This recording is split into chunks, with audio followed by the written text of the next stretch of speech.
Hello everyone, welcome to the channel. और आज की जो क्लास है बहुत ही ज़्यादा इंपॉर्टेंट होने वाली है। लिटरली अगर आपने अभी तक कुछ नहीं पढ़ा या आपको बहुत ज़्यादा डर लग रहा है या फिर जिन्होंने पढ़ लिया उनको यकीन नहीं हो रहा, उनको लग रहा है कि पास होंगे कि नहीं होंगे, तो आपके लिए ये वीडियो मस्ट टू वॉच है। और जिनको लगता है कि और ज़्यादा अपनी तैयारी को फिनिशिंग टच देना है तो उनको भी ये वीडियो देखनी चाहिए। इस वीडियो को अपने खुद के रिस्क पर ही स्किप करना, क्योंकि ये वीडियो बहुत ही ज़्यादा इंपॉर्टेंट होने वाली है। तो चलिए शुरू करते हैं। सबसे पहले मैंने इसमें आपके लिए easy, medium and hard category में आपके टॉपिक्स को डिवाइड किया हुआ है, जिसके अंदर आप देखेंगे कि 26 मार्क्स में आपका इजी है, मीडियम में आपका 27 मार्क्स, और आप ये देखेंगे कि दोनों को मिलाकर आप 50 से ज़्यादा मार्क्स स्कोर कर सकते हैं। जिसमें से मैं ये मानती हूँ कि चलिए कुछ क्वेश्चंस आपसे नहीं भी हो पाते हैं तो उसमें हार्ड वाले कुछ रेंज वाले क्वेश्चंस भी हम देखेंगे जिन्हें हम कर सकते हैं, जो हमें लगता है कि आएंगे ही आएंगे, जो आपको नहीं छोड़ने चाहिए वो देखेंगे। तब भी आप 50 से ऊपर मार्क्स ला सकते हैं, वो भी लास्ट मोमेंट पर पढ़कर। बस उसके लिए आपको थोड़ा सा स्मार्ट वर्क के साथ हार्ड वर्क करना होगा। तो हमारा मेन ये रहेगा कि हम इजी एंड मीडियम को देखें पहले, और उसके बाद फिर मैं आपको बताऊंगी हार्ड टॉपिक्स। तो चलिए शुरू करते हैं। उसके बाद सबसे पहले आप ये देखेंगे, ये है चैप्टर नंबर 1, जिसमें मैंने वेरी शॉर्ट एंड एमसीक्यूज डाले हुए हैं। तो एलसीएम एंड एचसीएफ का हमेशा प्राइम फैक्टराइजेशन मोस्टली पेपर में पूछा जाता है, जिसके अंदर आपको डायरेक्ट या तो 1 मार्क में पूछ लेते हैं कि इनका एलसीएम या एचसीएफ बताएं, या फिर ये पूछ लेते हैं कि प्राइम फैक्टराइजेशन से आप इन दो नंबर्स का एलसीएम और एचसीएफ बताइए। तो इसके लिए आपको अच्छे से प्रैक्टिस कर लेनी है।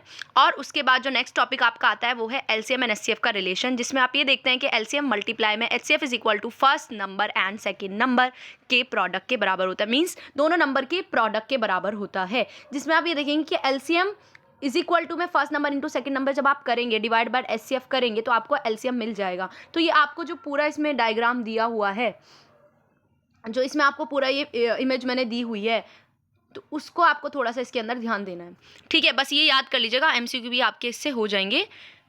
फिर उसके बाद जो नेक्स्ट आता है आपका वो है 2 से 3 मार्क्स के क्वेश्चन, जिसके अंदर आप वर्ड प्रॉब्लम देखते हैं और इरेशनल के देखते हैं, जिसमें आपको प्रूफ करने के लिए मिलता है। तो इसके अंदर आप देखेंगे तो आपको ये वाले जो क्वेश्चन है प्रूफ करने के लिए मिलते हैं, जिसको आप इक्वेट करते हैं P/Q के बराबर, और फिर आप उसके बाद इसको प्रूव करते हैं। तो इन सब पे आपको प्रैक्टिस करना है। इसके अलावा वर्ड प्रॉब्लम पर आपको अच्छे से प्रैक्टिस कर लेना है एलसीएम एंड एचसीएफ के। आप कहेंगे तो मैं एक स्पेशल वीडियो बना दूंगी जिसमें मैं आपको कुछ ऐसे कीवर्ड्स बता दूंगी जिससे आपको एलसीएम एंड एचसीएफ कहाँ और कब निकालना है आपको इजीली पता चल जाएगा। मोस्टली बच्चे इसमें ही कंफ्यूज होते हैं। फिर उसके बाद 5 मार्क्स का आपका ये लॉन्ग क्वेश्चन जो कि फिक्स रहता है हमेशा, जिसमें आप ये देखेंगे √2, √3 एंड √5 आता है इरेशनल नंबर के लिए। तो इसमें भी आप √7 कर लीजिएगा, ठीक है। और इसमें बस आपको एक का ही करना पड़ेगा। मान लीजिए जैसे आप √5 का कर रहे हैं तो √5 में आपको एक का पैटर्न पता चल गया कि मुझे इस तरीके से लिखना है। सेम आप √2 एंड √3 में भी लिख देंगे, जस्ट आपको चेंज करना है, उसके अंदर √5 की जगह √3 करना है या √2 करना है, जो भी क्वेश्चन में पूछा गया है। फिर उसके बाद नेक्स्ट आता है आपका प्रोबेबिलिटी। ये भी आपका 5 मार्क कवर करता है, और इसके अंदर आपको सबसे पहले बेसिक कॉन्सेप्ट्स पता होने चाहिए, जैसे कि आपके श्योर एंड इम्पॉसिबल इवेंट्स क्या होते हैं। और इसके अलावा PE एंड PE नॉट जो है 1 के बराबर होता है। इससे आपके MCQs हो जाते हैं काफ़ी हद तक, कि आपको इम्पॉसिबल पता होना चाहिए 0 है, श्योर आपको पता होना चाहिए कि 1 है, ठीक है। फिर उसके बाद नेक्स्ट आते हैं आपके कॉइन प्रॉब्लम्स। कॉइन प्रॉब्लम्स में आप ये देखेंगे कि सिंगल कॉइन में भी आ जाता है, डबल कॉइन में भी आ जाता है, डाइस प्रॉब्लम्स आती हैं, कार्ड प्रॉब्लम्स आती हैं, जिसके अंदर मोस्टली बच्चे कंफ्यूज रहते हैं। आप वीडियो को लास्ट तक देखना, मैं इसमें केसेस भी बताऊंगी। ये वीडियो बहुत ज़्यादा इंपॉर्टेंट हो जाएगी। मैं सिर्फ आपकी कुछ मिनट्स लूँगी जिसमें आपको काफ़ी सारी चीज़ें पता चल जाएंगी। फिर उसके बाद केस स्टडी बेस्ड जो आपके 4 से 5 नंबर के क्वेश्चन आते हैं, तो उसके अंदर आपको 2 से 3 चीज़ें पूछी हुई होती हैं, जिसके अंदर आपको केस स्टडी दे देंगे कार्ड, नंबर्ड कार्ड्स के ऊपर या फिर बॉल्स या मार्बल्स के ऊपर। आप कहेंगे तो मैं स्पेसिफिक इसके क्वेश्चंस भी आपको बता दूंगी।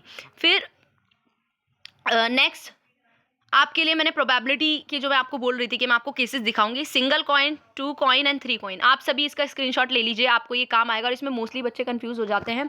वो यहाँ पे 3 कॉइन्स में आउटकम 6 मान लेते हैं, 6 नहीं होता, 8 होता है। इस बात का ध्यान रखिएगा। और ऐसे के ऐसे आपको ये केसेस अपनी नोटबुक में लिख लिख कर प्रैक्टिस कर लेनी है, जो पेपर में पूछेंगे तो आप इजीली कर पाएँ, ठीक है। फिर उसके बाद प्रोबेबिलिटी प्लेइंग कार्ड्स के अंदर आता है, जिसमें आपको कार्ड्स पूछ लेते हैं। कार्ड्स में आपको ये पता होना चाहिए कितने मेरे पास रेड हैं, कितने ब्लैक है, कितने फेस कार्ड हैं, कितने एसेस हैं।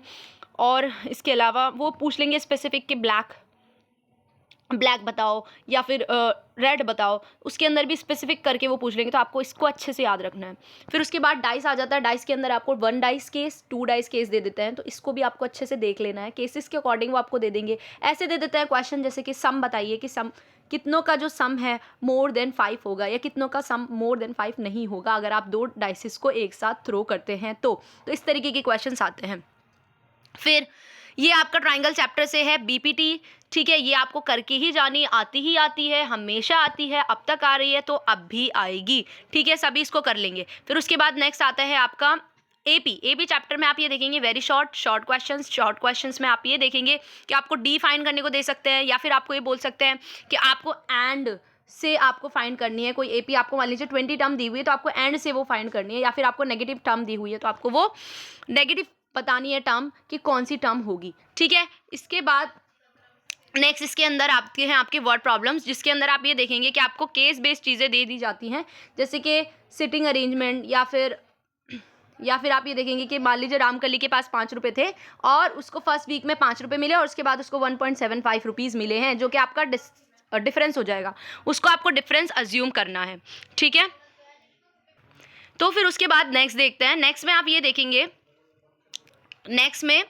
ये देखेंगे कि मैंने कुछ आपके लिए इंपॉर्टेंट फॉर्मूलाज लिखे हुए हैं, जैसे कि एंड टर्म के लिए, सम के लिए, लास्ट टर्म के लिए, एंड टर्म फ्रॉम एंड के लिए और रिलेशन के लिए। तो आपको ये सब अच्छे से याद करके जाने हैं। फिर उसके बाद next like share and subscribe ज़रूर करिएगा इस वीडियो को। ये सिर्फ पार्ट 1 है, मैं पार्ट 2 भी बनाऊंगी, उसके लिए आप सभी का सपोर्ट चाहिए and hope so you all like the video. All the best for your exam.